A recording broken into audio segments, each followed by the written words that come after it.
Sudah bisa terdengar dengan jelas. Oke. Selamat pagi, Bu. Pagi, Bu. Jelas, Bu. Sehat semua ya. Hari ini kita akan lanjutkan yang minggu lalu. Sebelum kita lanjutkan, apakah ada pertanyaan tentang topik minggu lalu?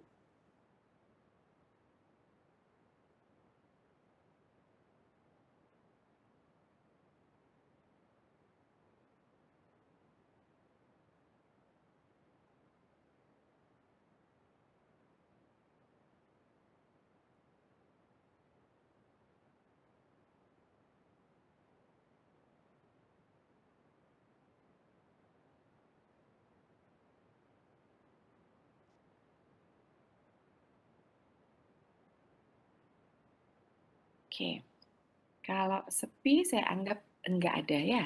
Berarti udah paham ya, minggu lalu kita belajar. Minggu lalu kita belajar apa?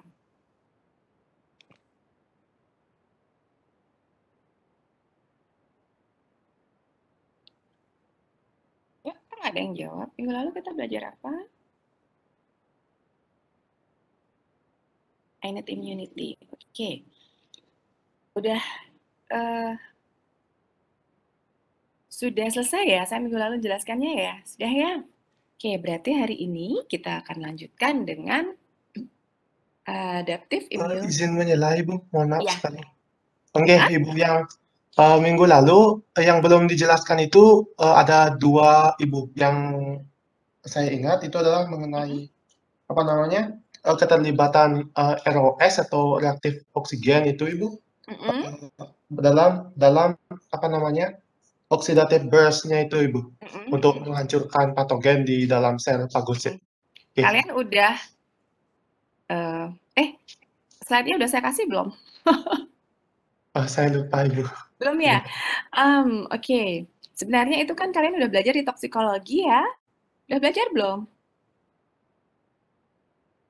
Udah toksikologi udah dapet kan ya?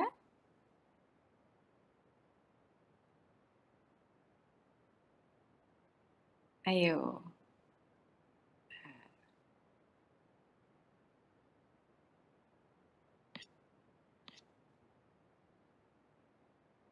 Mana sih? Oke.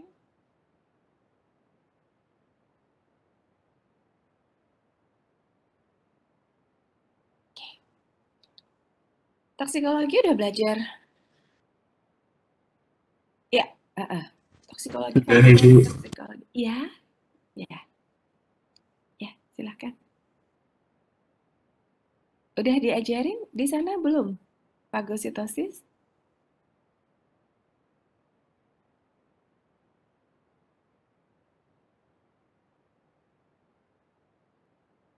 Belum ya? Udah. Supaya saya nggak overlap jelaskannya.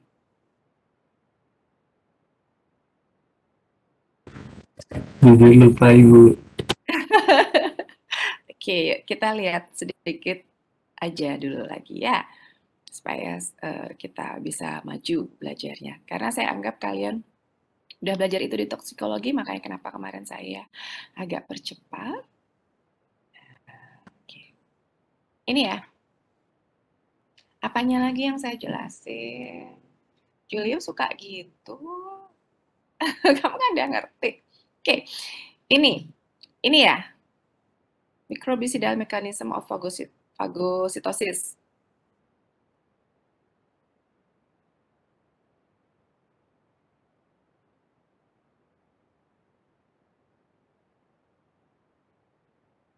Ini, kemarin saya sampai mana jelaskannya?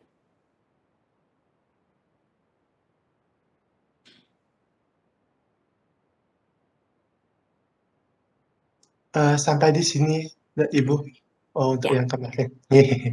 Mungkin bisa dijelaskan secara singkat saja, Ibu, agar merefresh seperti itu. Iya, teman-teman yang lain gimana? Setuju nggak? Ini kan Julio yang minta nih. Nanti saya bisa private sama Julio, tapi kalau yang lainnya mau, ya saya jelasin sedikit. Setuju, Bu. Kalian suka gitu. Saya setuju, Bu. Kok setuju-setuju aja sih kalian nih? Waduh. Oke. Kemarin kita belajar dari bahwa ketika ada mikroba di permukaan sel fagosit, apapun itu sel fagosit ada banyak ya, tapi yang paling gampang kita pelajari adalah makrofaga karena dia sistemnya paling lengkap gitu. Nah, ketika ada sel mikroba yang berinteraksi dengan reseptor di permukaan sel fagosit gitu kan, kita kemarin ceritanya dia akan masuk gitu ya, masuk di engulfment. Nah, kemudian apa yang terjadi di dalam adalah terbentuknya apa? Fagosum kan gitu ya, dengan mikroba di dalamnya. Nah, ketika ada mikroba di dalam fagosum, ada sedikit proteolitik yang bekerja di sini gitu, ada proteolitik sehingga ini yang kita sebut dengan ingested microbes gitu ya. Jadi dicerna sehingga dia jadi dari sel utuh jadi protein-protein terpotong-potong gitu. Nah, dari sini sinyalnya akan membuat lisosom gitu ya dengan enzim-enzim proteolitik juga gitu ya akan mendekat dan bergabung menjadi fagolisosom. Nah, pembentukan fagolisosom inilah yang kemudian menjadi sinyal bagi spesies-spesies oksigen yang ada di dalam makrofaga ini. Ini kan sel ya, di dalam makrofaga ada sel-sel, ada spesimen-spesimen oksidatif gitu untuk masuk ke dalam fagolisosom ini. Kalau tidak ada fagolisosom, tidak akan ada reaksi dari spesimen oksigen. Gitu. Saya lupa nih Rowi, ini panjangannya apa ya? Lupa. Nanti dicari ya. Nah, ketika ini masuk gitu ya, jadi O2 yang ada di dalam sel ini juga nanti oleh oksidase fagositosis gitu ya, kan diubah menjadi ROI. Nah, ini spesimen oksigen yang nanti akan masuk ke dalam fagolisosom. Nah, ketika di dalam fagolisosom ini nanti penuh gitu ya, penuh dengan inos, dengan ROI gitu ya, ini akan terjadi apa? Superoksidase di sini. Nah, itulah yang kemudian membuat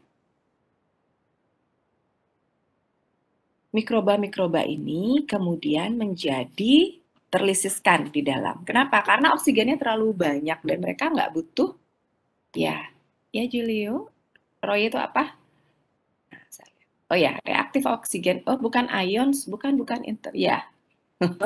Bukan ion, reaktif oksigen intermediates. Ya, benar. Makasih Rizky.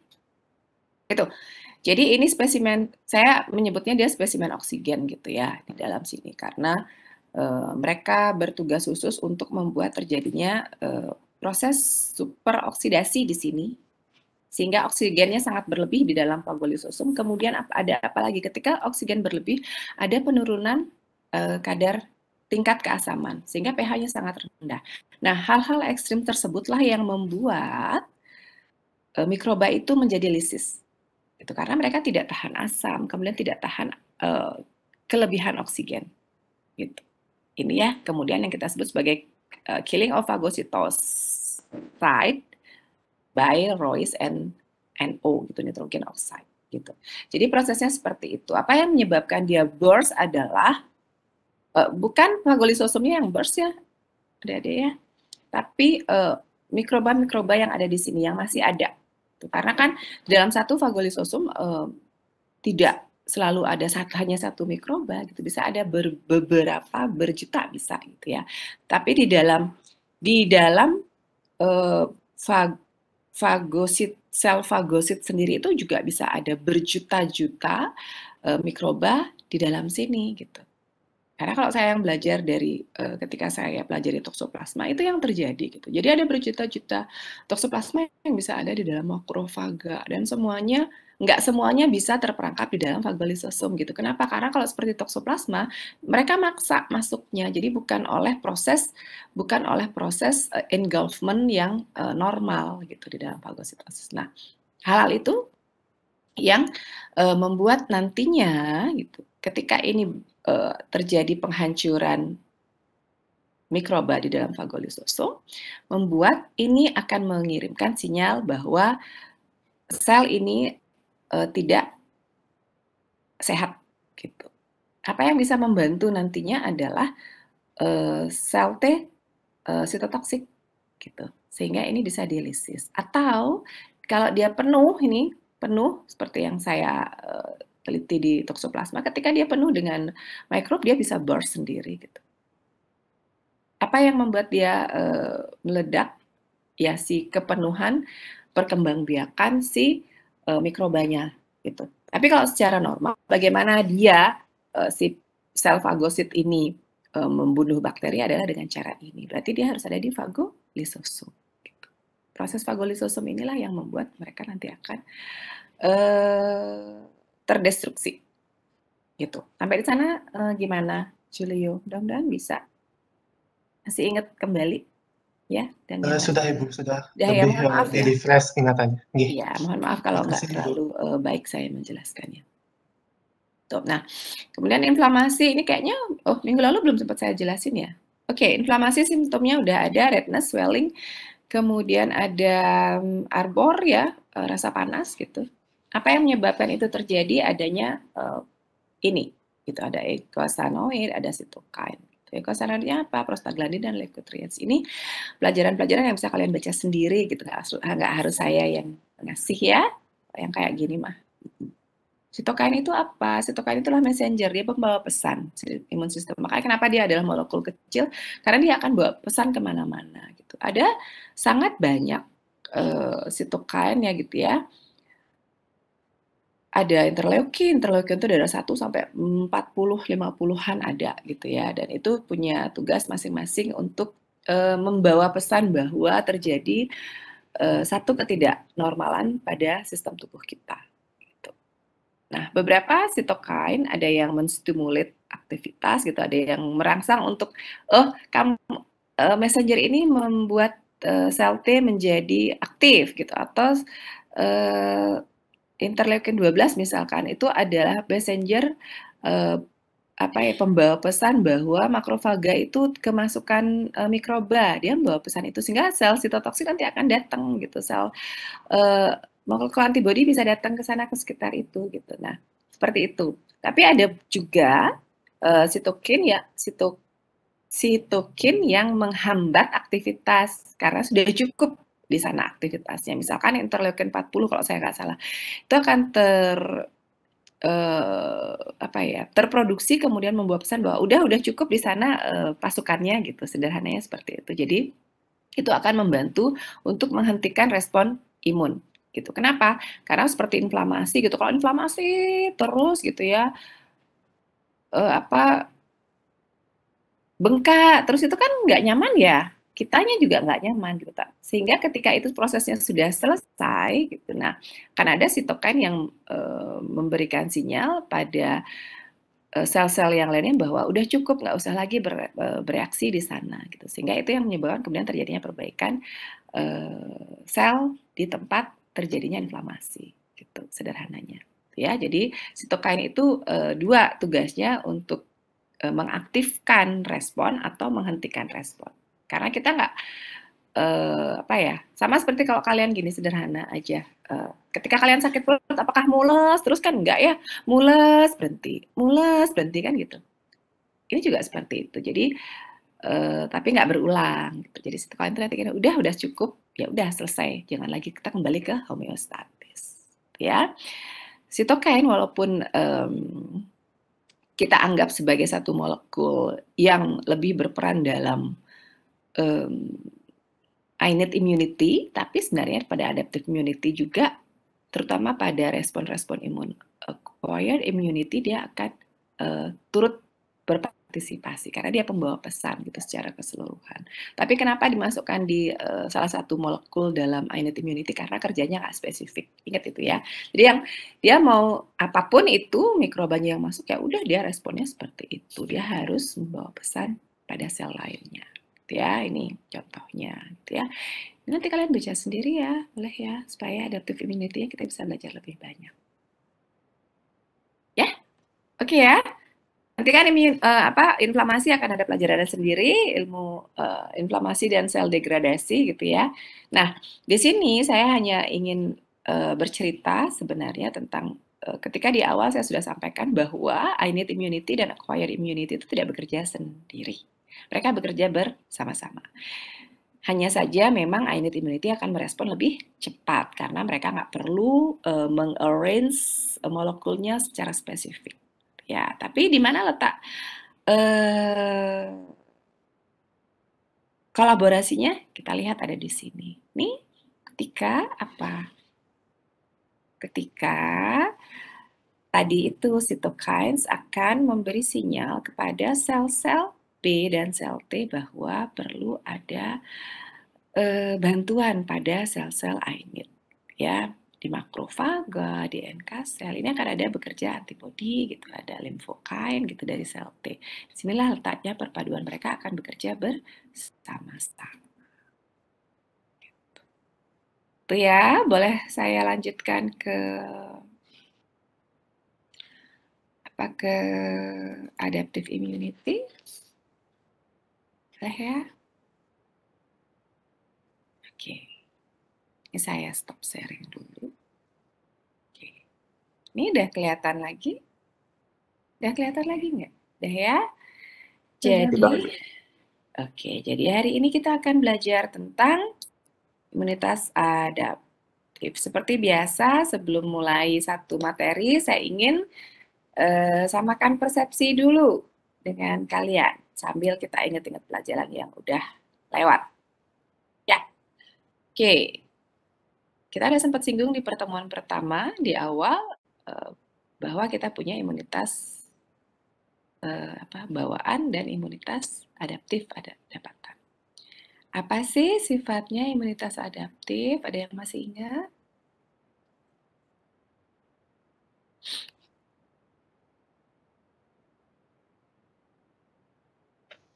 Ingin menjawab, Ibu.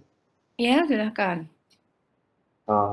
Sepengetahuan saya, di pertemuan pertama, yang sudah dijelaskan mengenai sifat dari imunitas adaptif. Salah satu yang saya ingat itu adalah responnya spesifik seperti itu, Bu. Kemudian ada jeda waktu untuk merespon dari suatu serangan agar respon tersebut maksimal sehingga ada jeda waktunya. Kemudian ingat saya juga di imunitas adaptif itu ada memori atau ingatan dari sistem imun itu sendiri. Kemarin Bu juga sempat singgung kalau di penelitian akhir-akhir ini juga di sistem imun bawaan itu juga ada memorinya, tapi masih belum jelas. Ibu seperti itu sempat Ibu jelaskan kalau tidak salah. Mungkin itu aja yang dapat saya sampaikan. Untuk tambahnya mungkin dari teman-teman. Ya, terima kasih Sindu, terima kasih banyak. Berarti saya senang ada yang bisa jawab dengan detail gitu. Artinya kalian dengarkan waktu saya jelaskan. Itu bahagianya dosen loh, ketika didengarkan dan kalian ingat apa yang diajarkan. Terima kasih ya Windu ya. Oke. Berarti saya anggap Sindu udah deh mewakilin yang lainnya, berarti setidaknya ada yang mendengarkan saya waktu itu saya udah bahagia. Ya. Terima kasih banyak ya Sindu ya. Oke, apa yang katakan Sindu tadi udah lengkap semuanya, itu yang saya jelaskan ketika di awal pertemuan kita. Terima kasih banyak. Oke, sekarang kita akan belajar agak lebih detail kan. Ya. Selalu saya ulang bahwa saya bukan expert gitu ya, saya hanya belajar lebih dulu dari kalian. Ayo kita sama-sama belajar. Oke, hari ini kita akan belajar agak lebih detail lagi tentang imunitas adaptif yang sudah tadi Sindu jelaskan secara global seperti itu. Ya. Nah, ini. Jadi tadi sudah disampaikan. Pertama sekali Sindu sampaikan bahwa responnya spesifik. Betul. Jadi imunitas adaptif itu akan menunjukkan interaksi antigen, baik itu sel ataupun molekul yang spesifik. Kita juga udah belajar kan ya, bahwa apa yang terlibat di dalam imunitas dapatan adalah sel T dan sel B. Nah, sel B-nya sendiri yang bekerja adalah sel B plasma yang akan memproduksi antibodi. Ya. Nah, kenapa dia lebih kompleks? Di sini disebutkan, respon imunitas adaptif akan bekerja lebih kompleks. Kenapa? Karena antigen yang nanti masuk itu harus diproses dulu dan dikenali. Kenapa harus dikenali? Ya karena balik lagi tadi, karena dia harus bekerja secara spesifik per antigen, tidak sekedar per sel mikrobanya. Gitu. Karena dalam satu sel mikroba bisa terdapat beberapa antigen. Gitu. Kalian sudah kenal mungkin ada endotoksin, gitu ya, ada eksotoksin yang itu bisa diproduksi oleh satu mikroba. Nah, tubuh kita untuk bisa bertahan, ya, untuk mempertahankan diri kita sehat, ya harus bisa merespon keduanya. Sehingga itu sebabnya ketika respon imunitas adaptif bekerja, dia butuh waktu yang agak lama karena butuh apa? Proses pengenalan, kemudian proses perbanyakan, ya nanti kita lihat, sehingga kita akan bisa mengeliminasinya dengan tepat dan seksama dan tuntas, gitu, ya. Nah, tadi Cindy juga sampaikan bahwa itu akan ada memorinya. Kita punya ingatan tentang itu gitu. Dan secara naluri hampir semua makhluk hidup punya hal-hal seperti itu. Tidak melulu tentang sel ya. Kita pun juga diberi otak untuk mengingat gitu ya. Diberikan di dalam otak kita tuh banyak lokus untuk kita menyimpan memori-memori itu. Dan nanti ketika diperlukan tinggal ngambil gitu ya. Seperti komputer ini kan ada di folder-folder. Nah otak kita juga seperti itu. Sehingga apa? Sehingga folder ini harus dirapikan. Begitu juga dengan respon imun. Kita ketika tubuh kita sehat, sistem imunitas adaptif ini akan membuat folder-folder sendiri untuk menyimpan memorinya gitu. Sehingga satu kali antigen itu dikenali, maka untuk selanjutnya sistem imun kita itu akan sudah dapat memproduksi dengan lebih cepat secara spesifik gitu. Dan per antigen sepanjang sudah sempat dikenali. Tapi kalau nggak sempat dikenali gimana? Ya ulang lagi prosesnya dari awal. Ya, sehingga respon berikutnya selain lebih cepat, juga dapat memproduksinya lebih banyak. Gitu. Sehingga pekerjaannya menjadi lebih efisien. Itu sebabnya kenapa kalau kita divaksin untuk virus gitu harus berulang. Coba kalian perhatikan. Antigen. Vaksin untuk polio pasti ada 1, 2 gitu ya. Coba kalau kalian perhatikan tuh nanti ketika pelajaran apa ya, dapatnya kalian di pelajaran apa itu ya nanti ya. Itu akan berulang gitu. Kenapa? Karena untuk memperkuat memori kita. Sama seperti kalian, kalau kalian baca pelajaran ini 1 kali, akan ingat kah gitu? Belum tentu gitu, harus dibaca lagi. Setelah dosennya menerangkan, ya setelah dosennya menerangkan, kalian harus baca lagi supaya ingat. Kalau tips dari saya adalah mendingan baca dulu gitu ya.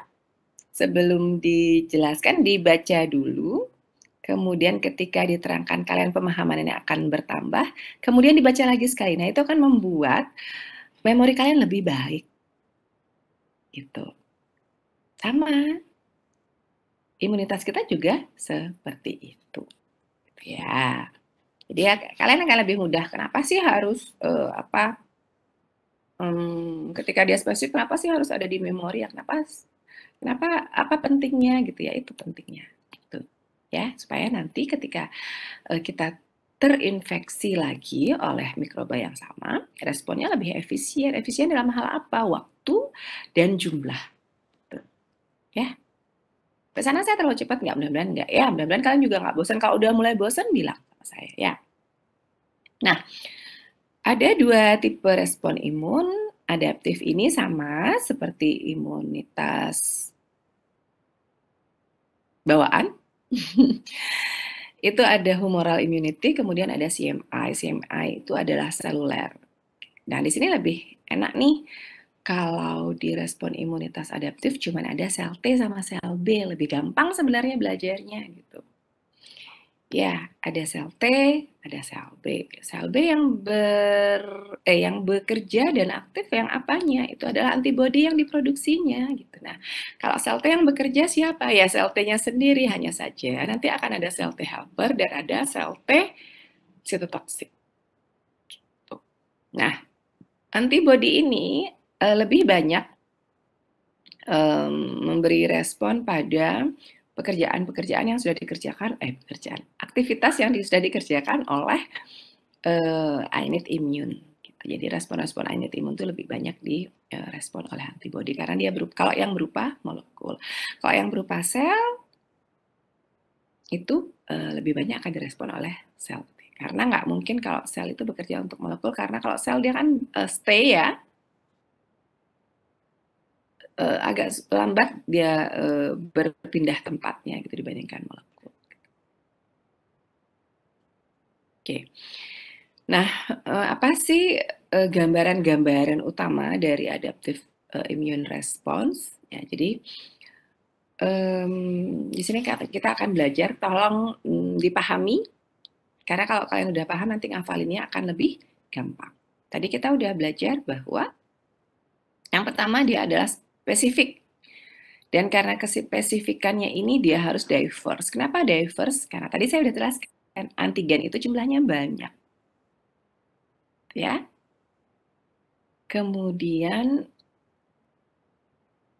mereka, si respon imun adaptif ini harus dapat membedakan antara antigen yang satu dengan yang lainnya. Ya. Jadi perbedaan kecil ya, distinct subtle differences in structure gitu ya. Jadi struktur sekecil apapun yang berbeda. Jadi kalian jangan berpikir struktur seperti kalian belajar kimia organik itu ya, enggak ya. Karena ini dia adalah berupa peptida itu. Yang membedakan itu adalah strukturnya adalah urutan asam aminonya. Ya. Saya lupa apakah sudah pernah saya ingatkan ya, bahwa ketika kita bicara mikroba sebagai antigen, yang terdetek itu pasti adalah sebagai protein. Nah, protein karena pasti akan dipotong-potong oleh proteolitik, pasti akan jadi peptida. Nah, yang dikenali dan direspon adalah kebanyakan sebagai peptida. Sehingga yang kita sebut struktur di sini, perbedaan strukturnya adalah perbedaan susunan asam amino yang menyusun peptida tersebut. Nah, perbedaan struktur yang kecil-kecilnya ini harus dapat dikenali oleh adaptive immune response, adaptive immunity, sehingga dia bisa merespon dengan baik. Gitu. Ya, sampai sana udah ya. Nah, kemudian ketika tadi saya bicara bahwa itu akan ada antigen-antigen. Nah, di dalam antigen sendiri ini, ketika dia akan berinteraksi dengan molekul, gitu ya, dengan molekul antibodi, yang akan dikenali adalah determinannya. Kita sebut dengan epitop. Gitu. Jadi ini spesifik untuk pengenalan dari antibodi. Ya, kalau sel T dia akan mengenalinya peptida yang dipaparkan oleh MHC biasanya, oleh sel-sel fagosit. Nah, ini yang item kedua ini, the part of antigen specifically recognized by adaptive immunity are called determinants or epitopes. Ini adalah bagian dari antigen yang nanti spesifik akan berinteraksi dengan antibodi. Gitu. Nanti kalian akan pelajari di pelajaran antibodi bersama Pak Ian, ya, bahwa nanti ada satu struktur di ujung antibodi itu nanti yang akan mengenali epitop secara spesifik.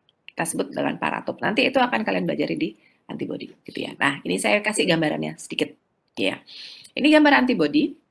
Dia bentuknya Y shape gitu ya, seperti huruf Y.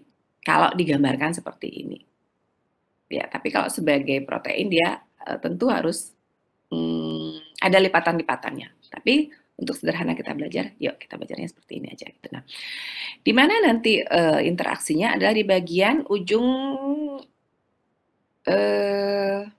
dua ujung Y shape-nya untuk Y-nya ini, gitu ya. Disinilah nanti pengenalan antigennya. Kita lihat di sini. Ya, jadi dalam satu sel bisa ada beberapa antigen, gitu ya. Dalam satu antigen bisa ada beberapa epitop. Kalian harus ingat. Ya. Jadi dalam satu antigen bisa ada beberapa epitop. Nah, setiap epitop inilah yang nanti akan dikenali oleh molekul antibodi gitu secara berbeda. Sehingga apa?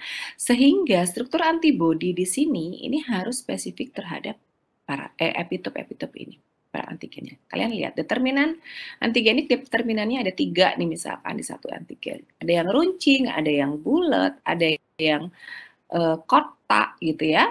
Nah, ini harus dikenali masing-masing. Gitu. Ya, katakanlah seperti ini nih, ini satu virus. Ini anggaplah virus COVID gitu ya. Sebenarnya ini virus HIV sih.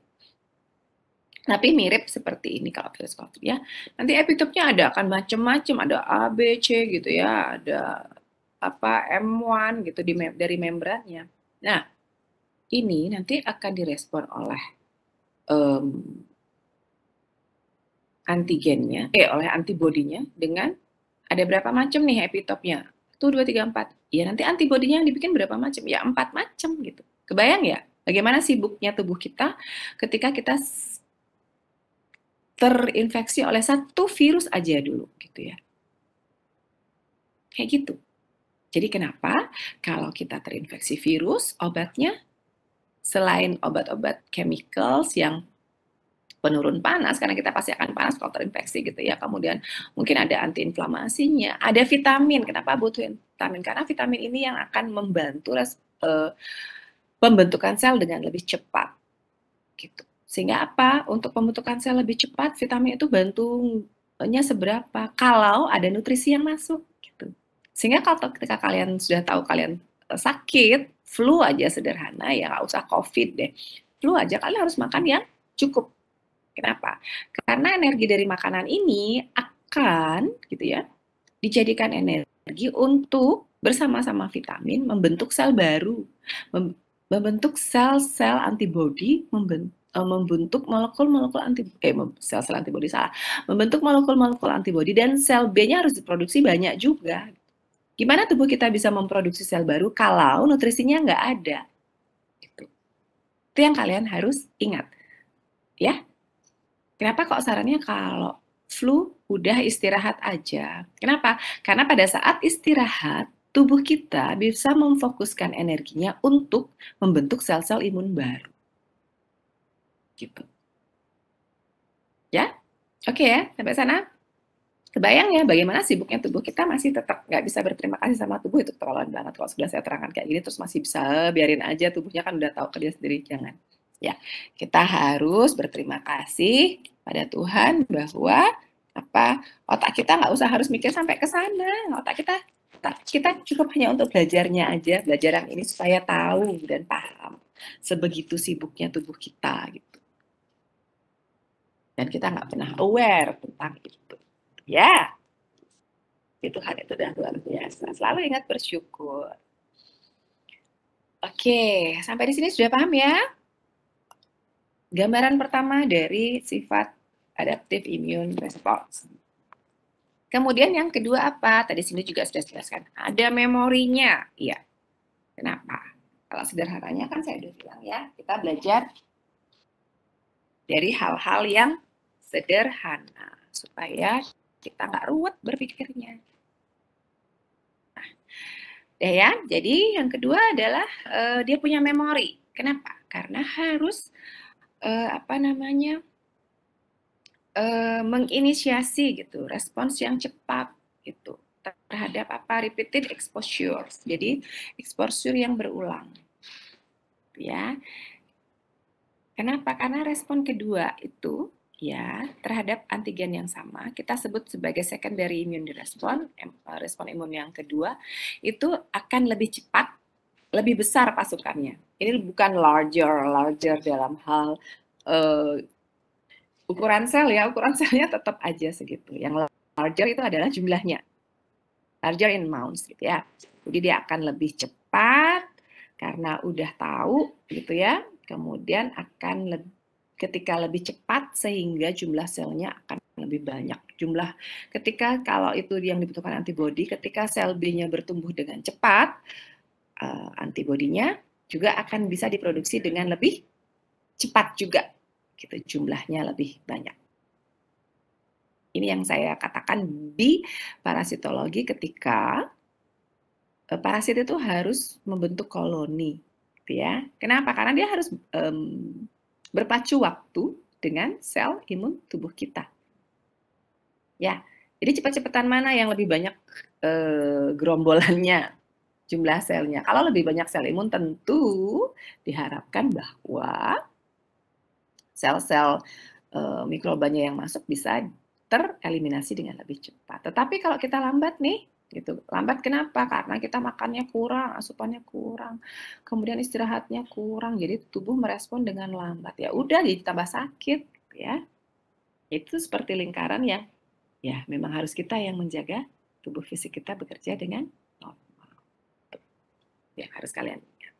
Ya, jadi belajar imunologi bukan sekedar untuk kalian apa ya paham nanti bagaimana kita bisa kita bisa merancang obat gitu ya untuk menghambat kerja mikroba, tapi lebih penting lagi adalah untuk paham bagaimana tubuh kita bekerja tanpa kita sadari. Ini kan kita nggak sadar semua ya.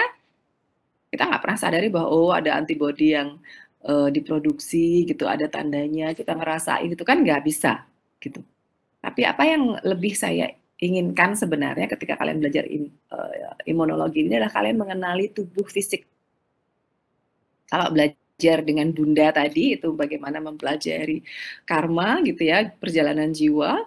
Kalau di sini saya inginnya kalian kenali tubuh fisik kalian. Oh seperti itu nih, sehingga apa? Sehingga kalian bisa bersyukur kemudian menjaga tubuh kalian. Gitu. Ya, bahwa tubuh kalian sudah bekerja sangat keras untuk menjaga agar kalian tetap sehat. Ya kalian sih kita semua tetap sehat, ya. Tapi tentu perlu kecerdasan kita juga untuk tetap menjaganya. Gitu. Ya. Okay. Memory occurs partly because it's to an antigen expand the clone of lymphocyte specific to that antigen. Ya, oh ini masih di memori ya. Ya, memori ini terjadi bagian karena setiap paparan gitu ya dari antigen itu akan menyebabkan clone itu adalah clone ini maksudnya bukan cloning gitu ya, bukan. Clone ini adalah sekumpulan sel yang sama gitu. Clone of lymphocyte spesifik itu artinya sekumpulan sel limfosit spesifik yang sama gitu, yang bisa merespon antigen tersebut. Itu yang tadi saya cerita. Ya. Oke. Nah, ini yang berikutnya adalah clonal expansion gitu ya. Apa sih clonal expansion? Itu adalah penambahan ini. Clonal expansion means that gitu ya.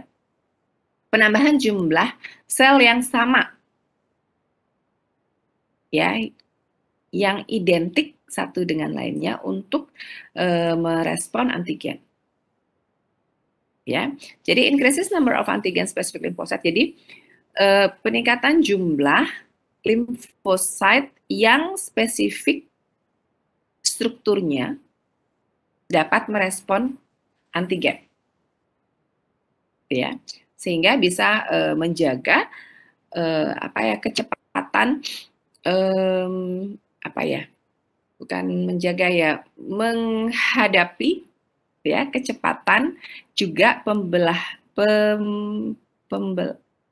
perkembangbiakan mikroba atau patogen infeksi. Ya, seperti tadi saya cerita, ini si mikroba dia membelah diri terus gitu, memperbanyak komunitasnya, memperbanyak koloninya. Kita juga harus mengimbangi dengan itu. Prosesnya apa? Disebutnya sebagai itu yang kita sebut dengan clonal expansion. Jadi penambahan jumlah sel spesifik terhadap antigen. Sama juga penambahan jumlah molekul spesifik yang spesifik terhadap antigen. Gitu. Jadi kalau dia jumlahnya banyak tapi nggak spesifik terhadap antigen yang masuk ya percuma. Jadi makanya ini kenapa di highlight gitu bahwa it is increases number of antigen specific lymphocytes gitu ya, antigen specific lymphocyte. Artinya apa? Limfosit yang spesifik terhadap antigen, strukturnya maksudnya. Ya. Nah, kemudian tadi sudah spesifik, kemudian dia punya spesialisasi. Ya, jadi dia punya spesialisasi. Kalau antibody nanti kita sebut sebagai immunoglobulin A, nanti dia spesifik ada pada sekresi, itu pada mukosa. Kemudian kalau antigen E itu spesifik untuk dia membantu mast cell untuk menghasilkan histamin gitu. Jadi dia punya spesialisasi. Gitu. Kemudian juga nanti akan ada spesialisasinya juga terhadap kalau yang diproduksi adalah endotoksin gitu, misalkan oleh Salmonella typhi gitu, itu akan ada sendiri yang merespon, gitu ya. Dan responnya ini jelas dan punya cara-cara khusus untuk masing-masing mikroba, ya. Jadi kemudian kalau seperti parasit gitu ya punya different stage gitu ya, itu juga dia punya spesialisasi. Karena apa? Karena tidak semua sel B atau sel limfosit, sel B ataupun sel T itu akan mampu nanti sampai ke hepar gitu misalkan ya. Nggak semuanya bisa mampu menembus ke sawar darah otak gitu misalkan, dan mereka punya ininya masing-masing ya. Jadi punya kerjaannya sendiri masing-masing. Udah mereka bisa atur sendiri ya. Nah, kemudian setelah sudah selesai itu akan ada contraction and homeostasis. Ini yang saya sampaikan berulang-ulang bahwa ketika sudah selesai aktivitasnya, ketika responnya sudah dirasa cukup, maka dia akan contracted. Contracted itu artinya berhenti berproduksi, mengecilkan jumlahnya, kemudian kembali pada kondisi homeostasis, kondisi stabil, gitu ya. Ini akan juga akan menghilang gitu dengan waktu setelah sampai di basal state. Jadi jumlahnya sudah cukup, balik lagi homeostasis. Nah, disinilah baru akan bekerja. Dan disinilah biasanya dibantu dengan mekanisme apoptosis. Jadi sel-sel yang rusak udah di apoptosis aja. Gitu. Nanti disekresi baik melalui urin maupun melalui feses. Gitu. Sampai di sana ada yang ditanyakan dulu?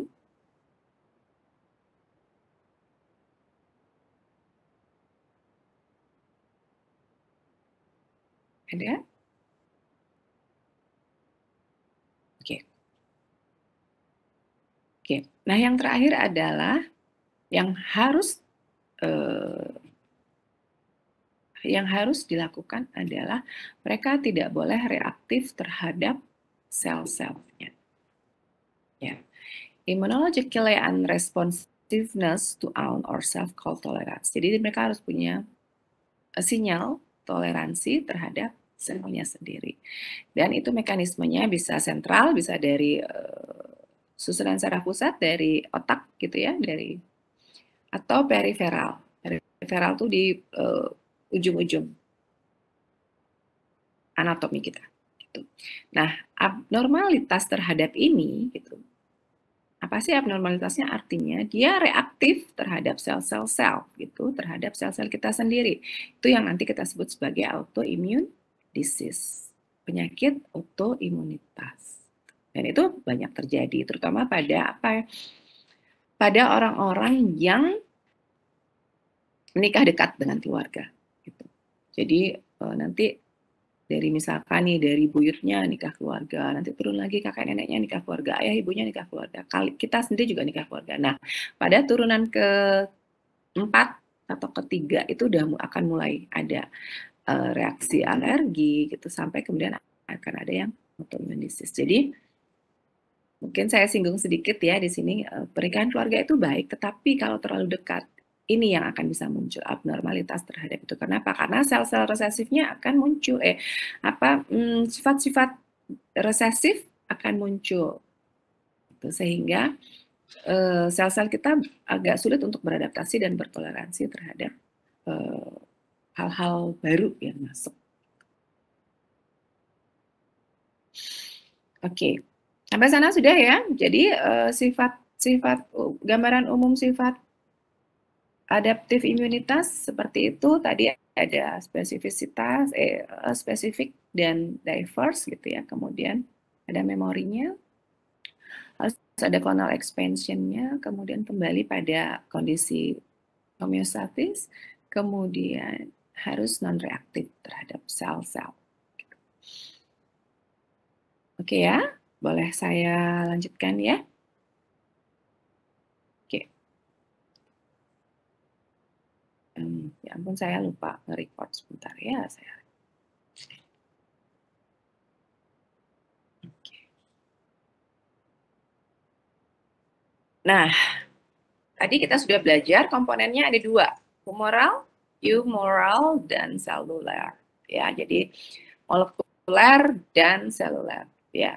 Nah, apa yang direspon secara humoral itu adalah sel-sel yang microbes yang ekstraseluler, yang dia berenang-renang di peredaran darah. Ya. Jadi kalau yang udah di-engulfment oleh fagositosis, ya oleh sel-sel fagosit, ya nggak bisa direspon oleh humoral immunity. Gitu ya. Nah, siapa yang bekerja di sana itu adalah antibodi. Tentu dengan menstimulasi limfosit B. Ya. Nah, nanti prosesnya adalah apa? Nanti akan ada netralisasi, ada lisis, dibantu lisis oleh komplement. Gitu. Kemudian, nah, fagositosis ini ya sel-sel fagosit yang nanti, gimana ya? Yang nanti itu akan distimulasi oleh komplement. Nanti kita akan belajar. Ya. Nah, kemudian gimana dengan selular imunitas? Gitu ya. Mereka akan berinteraksi dengan, berinteraksi dengan antigen-antigen presenting cell, sel-sel yang mempresentasikan antigen. Ya, itu siapa yang kerja itu sel T, baik sel helper maupun nanti sel T, T-sel sitotoksik. Ya, jadi mereka di sini bedanya adalah kalau di sini adalah extracellular microbes gitu, di sini intracellular microbes. Biasanya kebanyakan virus. Kenapa? Karena virus itu pasti harus masuk ke dalam sel. Itu bedanya virus dengan bakteri. Ya, kalau bakteri dia masih bisa nggak usah masuk ke dalam sel, bisa melayang-layang sampai dengan tiba di organ targetnya.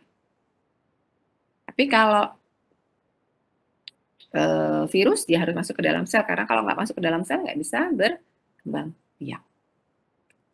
Ya, di sini kalian lihat ini ada sitokinnya pasti. Oke. Sampai sana ada yang tanyakan dulu? Saya stop sharingnya.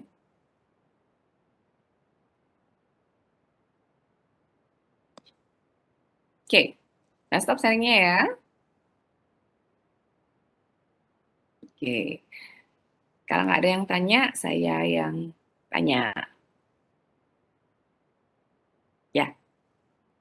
Oke, kan kita udah cerita tuh minggu lalu, kemudian pertama juga gitu tentang imunitas bawaan, imunitas dapatan, kan udah bawa itu kita udah pelajaran itu bersama-sama. Oke, pertanyaan saya adalah, ini menurut pendapat kalian loh ya, dari apa yang sudah kita pelajari sama sampai di sana aja gitu kan ya. Menurut kalian, efektif nggak kalau kita udah diberikan vaksin COVID ini sampai dengan vaksin ketiga? Efektifkah itu untuk membuat kita nggak akan mungkin kena terinfeksi oleh virus COVID lagi? Ini simpel pertanyaannya, gampang, semuanya pasti bisa jawab. Saya hanya ingin dengar cara kalian menjelaskannya aja. Yuk. Udah tahu nih sifatnya respon imun adaptif apa, respon imun innate apa gitu. Terus kita semua udah dapat vaksin. Efektif nggak itu? Karena kan ini masih kontroversi nih, setelah vaksin ketiga udah berhenti gitu aja. Apakah setiap tahun kita harus divaksin COVID gitu? Gimana menurut kalian? Kalian nanti akan jadi penentu-penentu kebijakan kesehatan. Ya, kita diskusi aja. Izin berpendapat Ibu. Ya, silakan.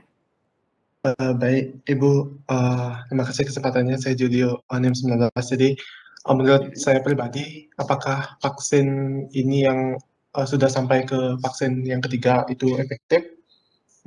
Itu sebenarnya tergantung Ibu. Melihat dengan cepatnya COVID ini bermutasi, jadi seperti bagaimana ya? Kita seperti balapan dengan COVID-nya. Siapa yang duluan, kita seperti balapan, COVID-nya bermutasi, kita harus sudah punya bagaimana vaksinnya.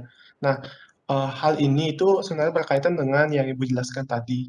Yang berkaitan dengan apanya itu ada berkaitan dengan epitopnya itu. Jadi, bagaimana antigen itu berinteraksi dengan antibodinya nanti.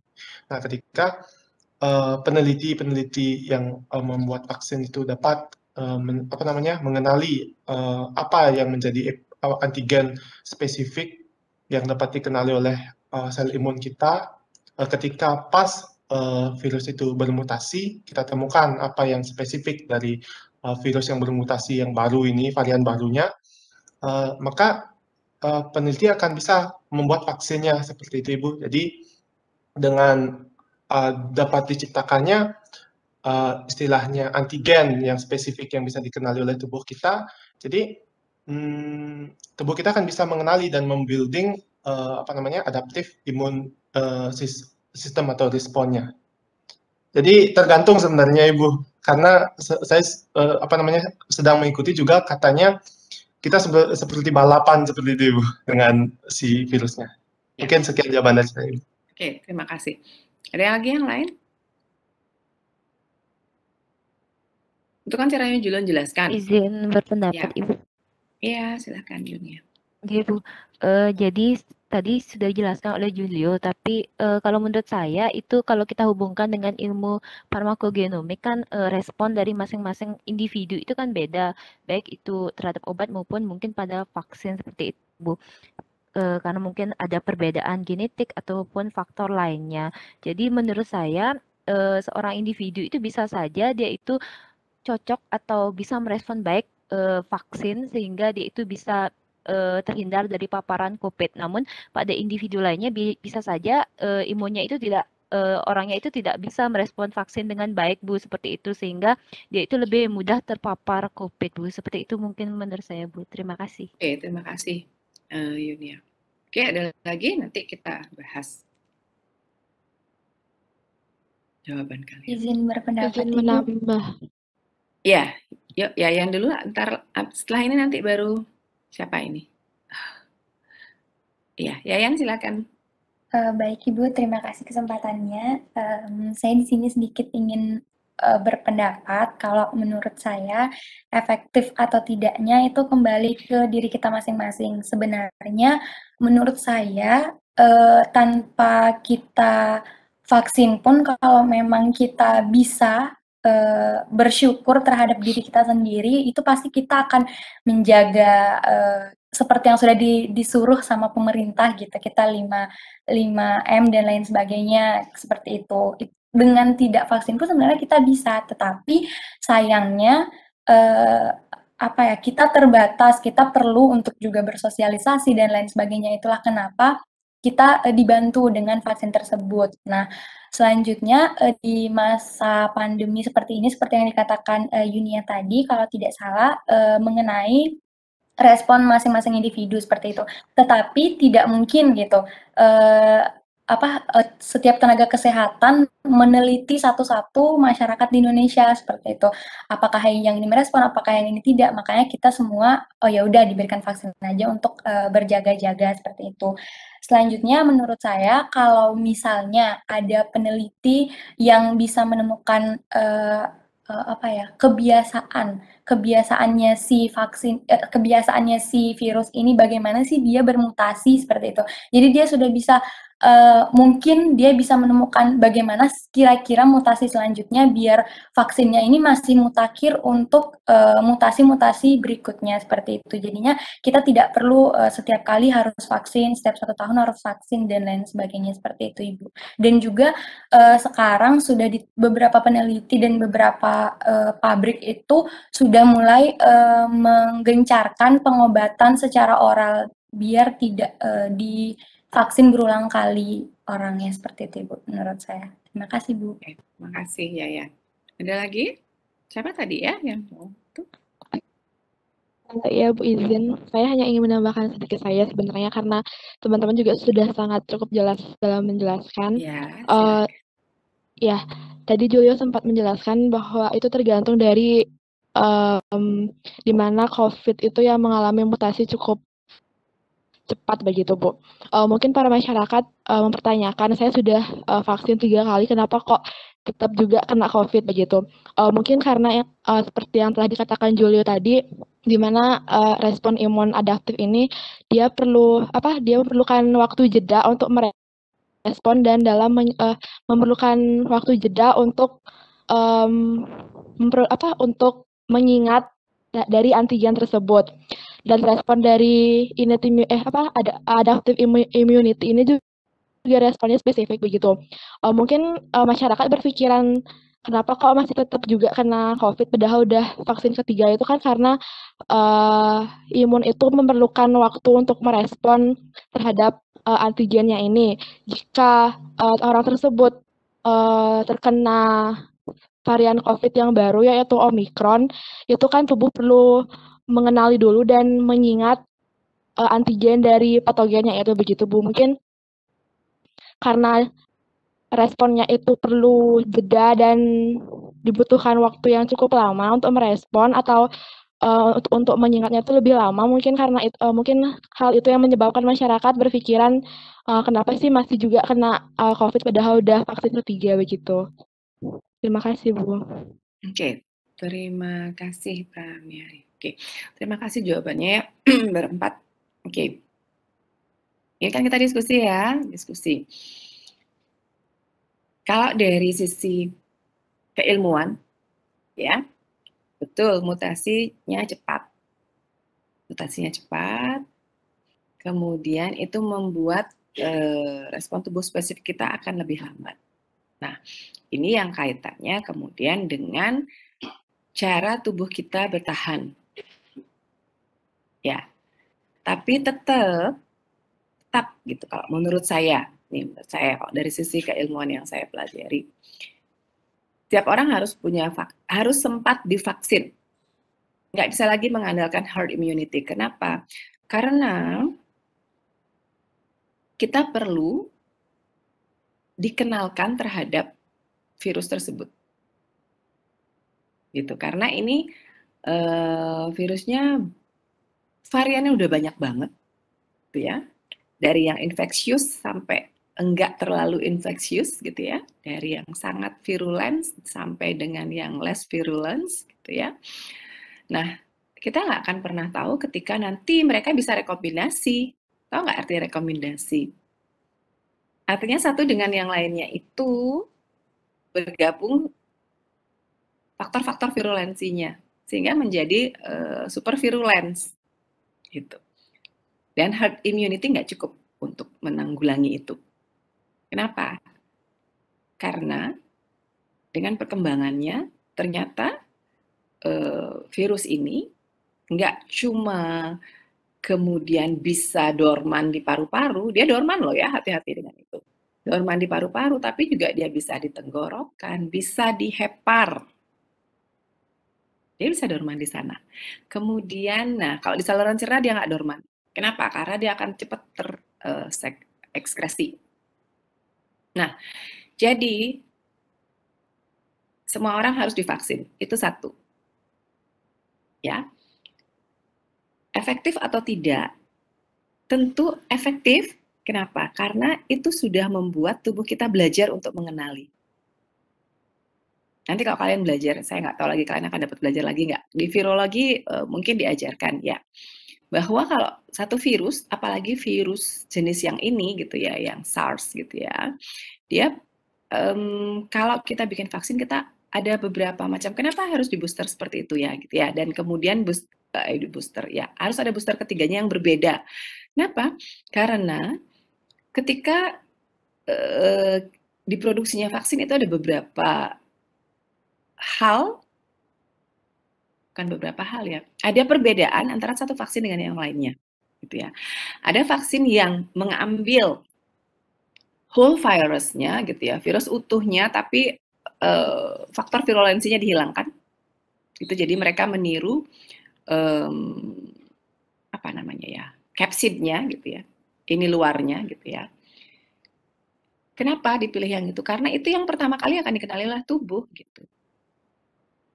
Sehingga apa? Sehingga ini akan sudah sangat membantu tubuh untuk punya memori yang ini. Pasti, kalau itu virus benerannya yang masuk gitu ya, kalau virus benerannya yang masuk, yang paling pertama dikenali adalah spike-nya ini, capsid-nya ini, tonjolan-tonjolan protein hemaglutinase yang ada di permukaan virusnya, gitu. Ya, kemudian ada lagi vaksin yang dibuat dari protein berdasarkan DNA virulensinya. Nah, ini yang akan menyebabkan respon imun kemudian mengenali lagi nih gen-gen virulensinya. Gitu. Sehingga kombinasi keduanya ini akan membuat kita akan semakin banyak mengenali bagian-bagian tadi yang saya jelaskan itu, determinan antigennya, antigenik determinannya.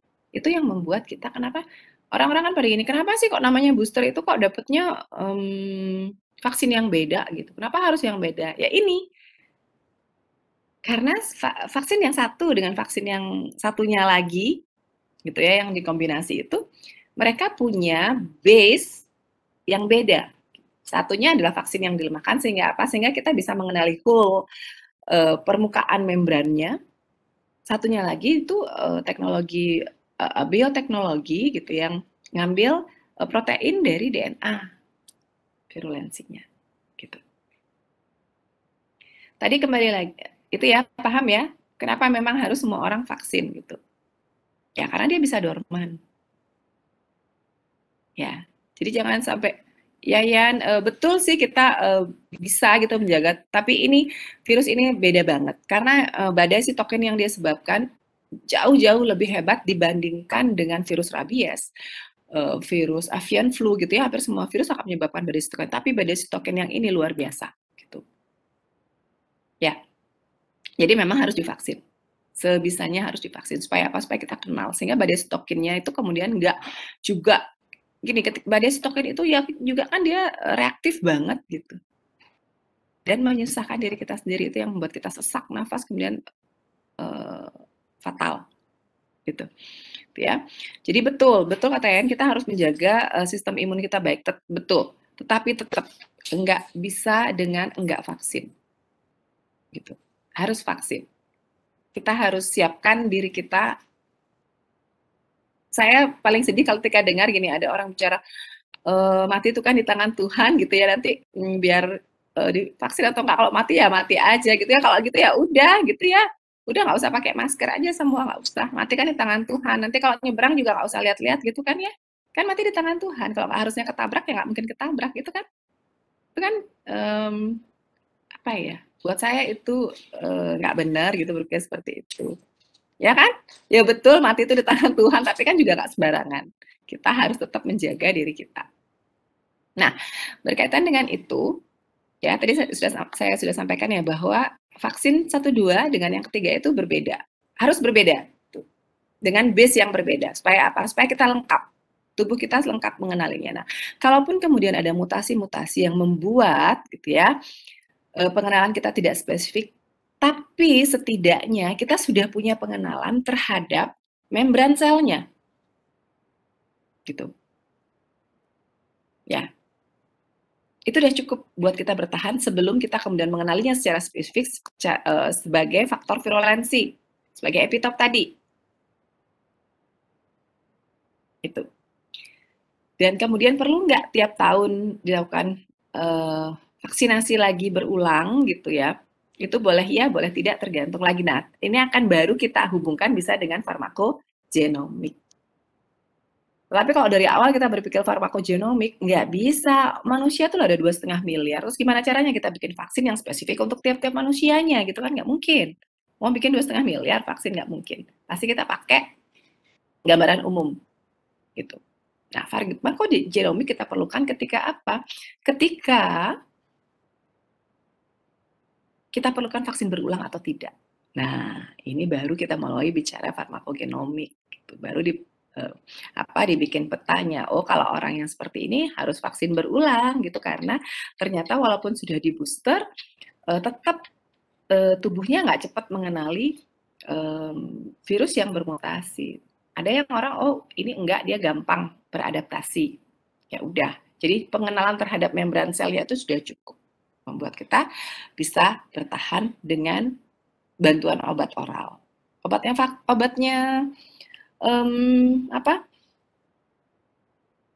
infeksi COVID sekarang apa sih? Cuman paracetamol aja kan ya, dengan vitamin gitu, ya kan?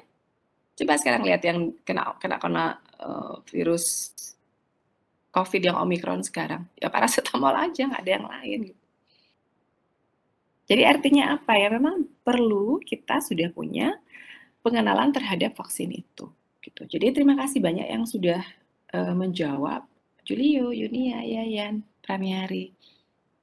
Ya, jadi itu. Jadi buat kalian yang belum vaksin, ini saya bukan promo vaksin loh ya, tapi penting untuk kalian gitu. Oke, ada herd immunity namanya ya, kan kita sudah sibuk, nah udah biarin aja kena nanti herd immunity. Nggak bisa dong kayak gitu. Karena tetap harus diajarin nih tubuh kita dengan itu. Itu ya, sampai sana paham ya?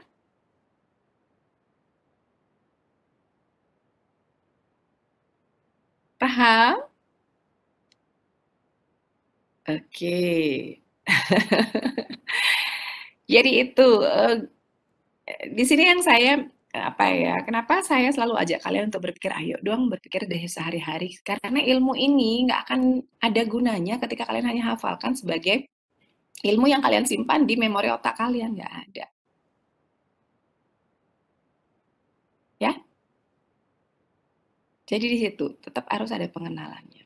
Kalian sudah belajar virusnya gitu ya. Sekarang kita belajar imunologinya, jadi itu harus kita kombinasi. Begitu caranya kita supaya kita dapat menangkap ilmu itu secara menyeluruh, nggak terpisah-pisah.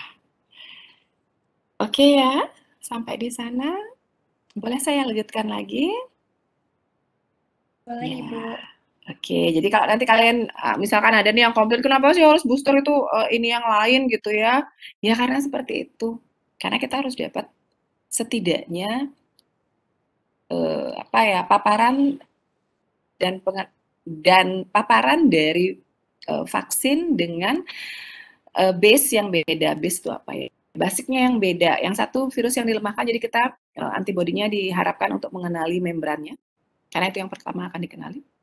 Vaksin merah putih pun yang sedang dirancang itu yang itu. Jadi lebih global dia.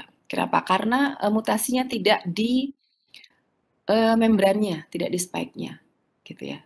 Tidak banyak yang di membrannya, lebih banyak di materi genetik di dalamnya. Gitu. Itu. Ya. Oke, sekarang kita lanjutkan lagi.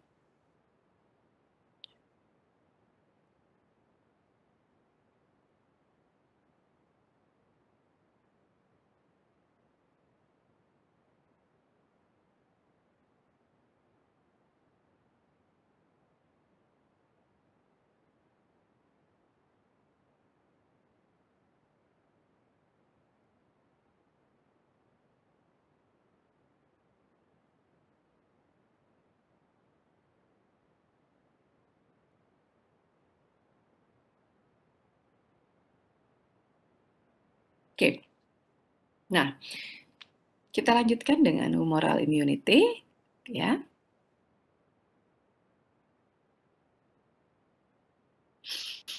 Nah, humoral immunity ini dimediasi oleh molekul-molekul di darah dan mukosa, gitu ya, kita kenal sebagai antibodi. dan diproduksi oleh limfosit B. Principle defense-nya, jadi secara prinsip gitu ya, humoral immunity ini akan melawan mikroba-mikroba ekstraseluler. Tadi kita sudah lihat, jadi contohnya adalah bakteri-bakteri itu biasanya yang masih bisa sebagai extracellular microbes gitu ya. Kemudian humoral immunity ini akan mengaktifasi mekanisme efektor yang berbeda. Kenapa? Karena dia spesifik banget. Kemudian dia juga bisa, ya, selain bisa mendestruksi mikrobanya, juga bisa membuat itu, jadi bisa membuat fagosit, sel-sel fagosit untuk mendekat dan melakukan proses fagositosis. Jadi ketika ada interaksi antigen antibodi gitu, nanti akan ada messenger sitokin itu ya sebagai messenger yang mengabarkan pada sel-sel makrofaga di sekitar tempat terjadinya interaksi antigen antibodi itu untuk ikut membantu meng-engulfment extracellular microbes tersebut ya. Atau kemudian ya, selain proses tersebut, fagositosis tersebut, interaksi antigen antibodi bisa juga men-trigger gitu ya, men-trigger adanya respon komplement. Minggu depan kita akan belajar tentang komplement ya. Jadi komplement akan membantu untuk melisis sel yang sudah berinteraksi dengan antibodi gitu ya. Sehingga bisa juga, nah ketika komplement ini bereaksi, nanti itu akan dapat men-trigger juga rilis dari mediator-mediator inflamator. Gitu. Jadi interaksi antigen antibodi ini nanti tidak bekerja sendirian. Akan ada proses-proses lain, mekanisme-mekanisme efektor lainnya yang akan bekerja bersama-sama agar proses destruksi dan sekresi sel itu akan menjadi lebih baik. Tuh. Ya. Nah, kemudian itu yang humoral immunity. Bagaimana dengan CMI? CMI ini akan dilakukan oleh limfosit T. Nah, apa yang direspon oleh limfosit T itu adalah mikroba-mikroba yang intraseluler. Artinya apa? Mikroba-mikroba yang sudah masuk ke dalam sel tubuh, sel target mikrobanya. Ya. Jadi biasanya itu adalah virus atau bakteri-bakteri yang tidak dapat diakses oleh sirkulasi antibodi. Gitu ya. Ada bakteri-bakteri. Nah, sistem pertahanannya gimana? Itu membutuhkan CMI ini untuk mendestruksi mikroba-mikroba yang dipaparkan oleh fagosit atau membantu membunuh sel-sel yang terinfeksi. Gitu. Ya. Jadi itu spesifiknya bekerjanya cellular mediated immunity. Sangat-sangat berbeda dengan bekerjanya antibodi dan sel plasma B. Sel B plasma. Ya. Nah, kalau digambarkan bedanya seperti ini. Bagaimana mereka nanti sel-sel atau komponen-komponen imunitas adaptif ketika berkolaborasi dengan innate immunity. Jadi kita lihat seperti ini. Kita mulai dengan CMI. Ini ya, intracellular microbes atau yang cell associated gitu ya. Pokoknya berinteraksi dengan sel, bergabung dengan sel kita. Contohnya ini sederhana. Sel-sel fagosit gitu ya. Sel-sel fagosit ini nanti akan memaparkan yang memaparkan antigen di permukaan sel. Ini kerjaannya siapa? Innate immunity, MHC, kelas 1 atau kelas 2. Nah, ini akan menyebabkan adanya produksi sitokain gitu ya. Kemudian ada juga ekspresi kostimulator. Nah, ini dua sinyal ini akan membuat sel T limfosit untuk mulai bekerja mengenali peptida-peptida yang dipaparkan di permukaan. Kostimulatornya ada di mana? Dia akan berinteraksi dengan kofaktor yang ada pada sel T-nya. Nah, ini namanya masih proses pengenalan. Nah, nanti dari sinilah baru kemudian akan ada proliferasi dan diferensiasi yang nanti spesifik terhadap peptida ini. Coba lihat gambar saya, mudah-mudahan kursor saya kelihatan ya, mudah-mudahan sih kelihatan. Nah, inilah yang nanti kita sebut sebagai clonal expansion. Ini tambah banyak proliferasi, tambah banyak. Yang apa? Yang spesifik terhadap peptida yang dipaparkan. Nah, kemudian bagaimana dengan si humoral immunity? Kayak gini, ada mikroba yang ekstraseluler gitu, nanti ada aktivasi komplemennya, atau nanti ini juga berinteraksi dulu gitu ya, antigen dengan antibodinya. Gitu. Dari mana bisa berinteraksi dan kemudian dikenali adalah sama prosesnya pengenalan dulu, baru nanti ada clonal expansion, ekspansi klonal gitu ya. Kemudian akan didapatkan sel-based spesifik yang dapat memproduksi antibodi spesifik. Nah, itulah yang kemudian nanti akan dapat mengeliminasi sel-sel mikroba yang ekstraseluler ini. Apakah dia bekerja sendiri? Tadi kita sudah baca bersama. Dia akan bisa juga menyebabkan terjadinya proses fagositosis ini. Kemudian bisa juga menyebabkan terjadinya aktivasi komplement. Bisa juga dari bekerjanya komplement akan juga merilis faktor-faktor inflamasi gitu. Jadi seperti itulah sistem imun kita bekerja secara menyeluruh. Kenapa nanti kita akan belajarnya satu bagian supaya kita paham dulu perbagiannya. Baru nanti kita akan berpikirnya global. Nah, kalau saya balik.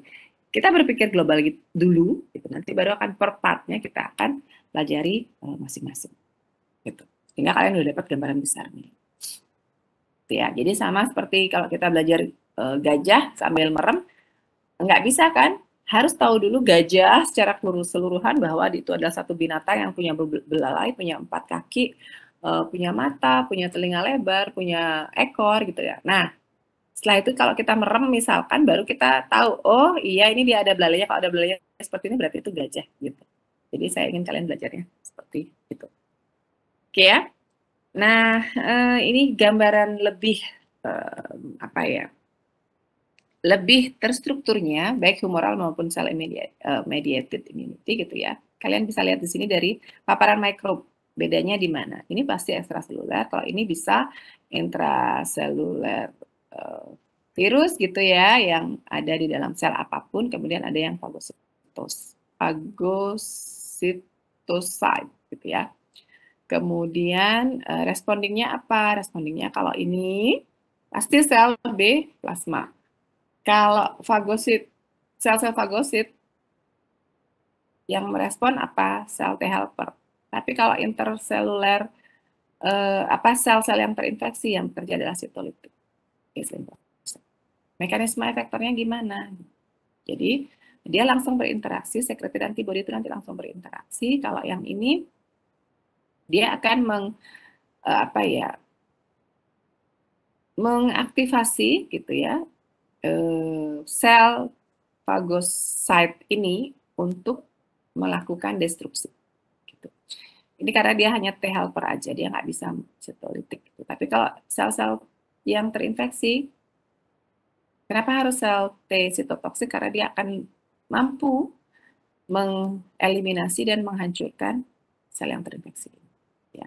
Siapa yang mentransfer gitu ya? Kalau antibodi ini oleh serum. Ya, kemudian kalau ini oleh sel gitu, fungsinya seperti ini ya, memblok infeksinya, kemudian mengeliminasinya.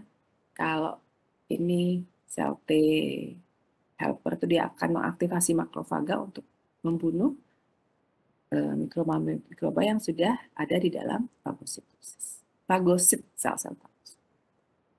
Ya? Ya. Dia masih lagi 10 menit. Oke. Nah, komponennya apa? Kita udah belajar tadi ada limfosit B, ada sel T gitu ya. Kemudian ada NK sel. NK sel ini bekerja baik sebagai komponen di adaptive immunity. Saya sudah tentangkan juga di adaptif gitu ya. Kemudian ada lagi sel-sel APC gitu ya. Kemudian ada efektor sel. Efektor sel ini apa ya? Sel-sel yang sudah siap untuk melakukan mekanisme eliminasi. Ya, jadi ini termasuk sel-sel limfosit T yang sudah teraktivasi. Nah, fase-fasenya seperti apa? Fase-fasenya itu adalah dimulai dari pengenalan, kemudian baru aktivasi, baru eliminasi, baru decline. Ya, kembali kepada homeostasis. Tadi kita sudah belajar. Jadi dikenali dulu, nanti baru diaktifasi. Aktivasi dengan cara apa? Diperbanyak dulu selnya, proliferasi, kemudian baru ada proses eliminasi. Nah, setelah eliminasi selesai, harus kembali pada proses homeostasis. Itu ya. Jadi rasanya itu aja yang bisa saya jelaskan. Nanti kalau ada waktu lagi minggu depan, kita akan lihat gambarannya dengan detail gitu ya. Atau ini masih ada 10 menit. Mungkin saya akan terangkan dengan cepat at a glance gitu ya. Sehingga nanti di pelajaran antibody kalian akan belajar itu lebih banyak gitu, di CMI juga kalian akan belajar itu lebih banyak. Jadi saya ini hanya mengantarkan aja prosesnya secara global. Ya. Dan saya hanya ingin berbagi ini pada kalian hari ini. Jadi no matter how big your house is, how recent your car is, or how big your bank account is, the grave is still going to be the same size. So stay humble. Jadi seberapa besar pun kamu punya rumah nanti gitu ya, rumah pribadi dan mewahnya, seberapa paling barunya mobil yang kita punya atau seberapa banyaknya kita punya tabungan, ya nanti liang kubur kita akan ada pada ukuran yang sama. Jadi nggak perlu sombong. Let us learn to be humble. Rendah hati juga perlu belajar. Ya, itu aja mungkin dari saya. Gimana? Kita mau diskusi? Kayaknya udah capek nih radiasinya, saya lihat udah capek. Kok udah saya tutup aja ya. Oke. Ya, masih ada waktu 10 menit. Kalau kita mau diskusi boleh. Nanti materinya saya kasih ke kalian ya. Ingatkan saya dong. Minggu depan kita hanya tinggal diskusi aja, sisa slide-nya, kemudian kita akan belajar komplement. Karena waktu saya rasanya masih lagi berapa kali ya saya? Ini pertemuan keberapa dengan saya? 3 ya? 3.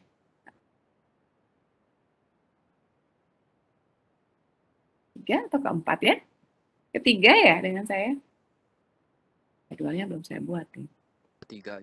3 ya? Berarti nanti kan minggu keempatnya kita belajar komplement, kelimanya MHC kelas 1, MHC kelas 2. Udah habis tuh UTS. Ya, cepat nanti UTS.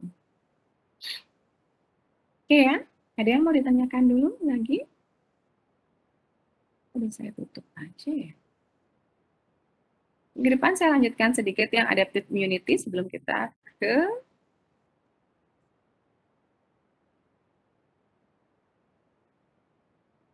komplement, biar nyambung.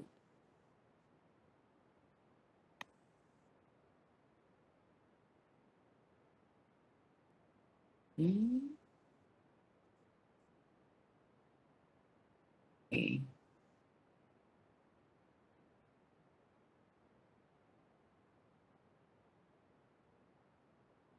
Ya, minggu depan saya perlu beberapa menit ya. saya lanjutkan sedikit dari yang adaptif ini, karena kalau sekarang nih saya lihat kalian udah mulai penuh, nanti saya takut tumpah.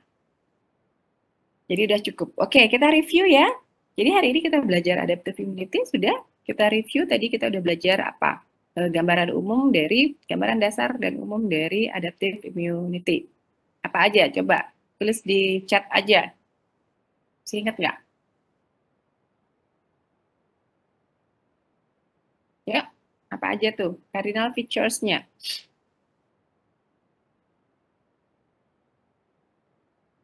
Kan itu aja yang kita pelajari hari ini. Ya, tulis di chat aja.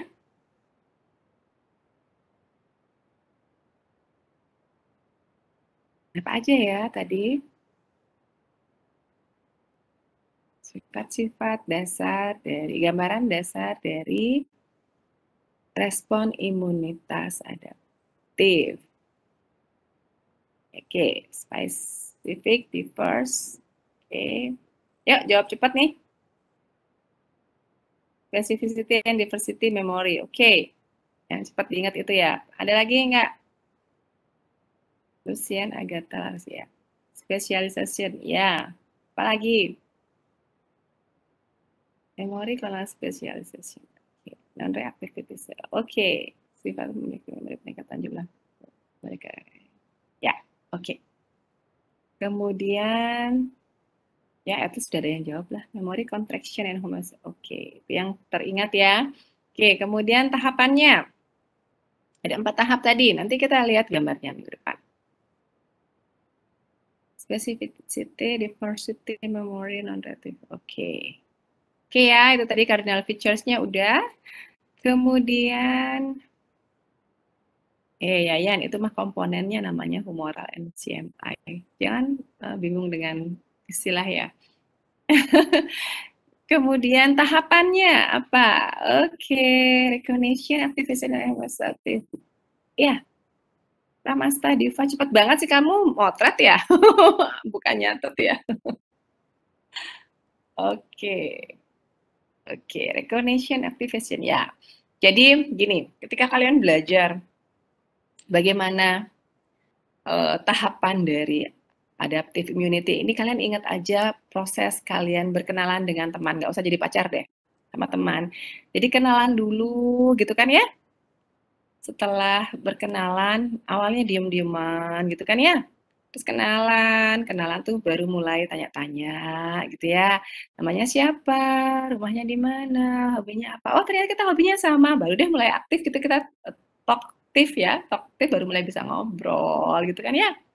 Nanti setelah ngobrol, terus bisa ngapain lagi? Bisa saling bantu. Nah, itu mekanisme efektornya. Berarti kita bisa membantu, lama-lama banyak sifat jeleknya, terus nanti jadi marah-marahan, itu kan juga efektor mekanisme. Nah, setelah lama, udah adaptasi, udah selesai nih prosesnya, akan kembali pada keadaan masing-masing. Jadi kalau sekarang kalian ada yang bersahabat deket banget gitu, ya, nanti pada suatu kali kalian akan sampai pada tahap homeostasis yang oke, kita tahu punya sahabat tapi nggak interaksi banyak lagi. Tapi they still here deep in our heart gitu. Jadi itu yang namanya kita sudah ada di tahap homeostasis yang oke lah, nggak perlu kontak setiap hari. Kalau zamannya awal-awal kan oke, yuk kita kerja bareng gitu, bikin bisnis bareng gitu kan ya. Atau kalau zamannya sekarang ini adalah yuk bikin tugas bareng, harus satu kelompok sama sahabatnya gitu kan ya. Nah, nanti ada saatnya pada satu masa gitu ya, yang kalian walaupun tidak interaksi lagi gitu, tapi tahu, oh itu sahabat saya. Dan kalau nanti ketemu lagi, memorinya akan keluar lagi gitu. Nah, sama adaptive immunity juga kayak gitu. Ya, nanti ketika datang lagi, oh udah tahu nih memorinya udah ada, oh ini yang ini. Jadi aktivasinya harus seperti ini. Gitu sederhananya kalau kalian mau gampang ingatnya. Jadi tahapnya dia mulai dari pengenalan, gitu ya. Kemudian ada aktivasi gitu. Kenapa? Karena kan harus aktif nih. Kalau nggak aktif, kita nggak akan jadi sahabat, gitu ya. Kita nggak akan bisa melakukan mekanisme apapun bersama, gitu ya. Nah, kalau sudah selesai mekanisme untuk berinteraksinya, baru akan ada tahap homeostasis. ya, sehingga nanti memorinya akan tersimpan dengan baik, gitu. Gitu ya? Gitu cara sederhananya untuk belajar. Jadi kalian nggak sibuk, bingung ngafalkannya. Oke, kalau begitu, masih ada waktu 4 menit. Saya hanya pesan pada kalian, jaga kesehatan baik-baik. Walaupun sudah dapat booster, vaksin ketiga, kemungkinan untuk terinfeksi tetap ada. Hanya saja mungkin sakitnya tidak separah kalau kita nggak sempat dapat vaksin. Oke ya? Jadi stay well, stay healthy. Sampai ketemu minggu depan. I love you.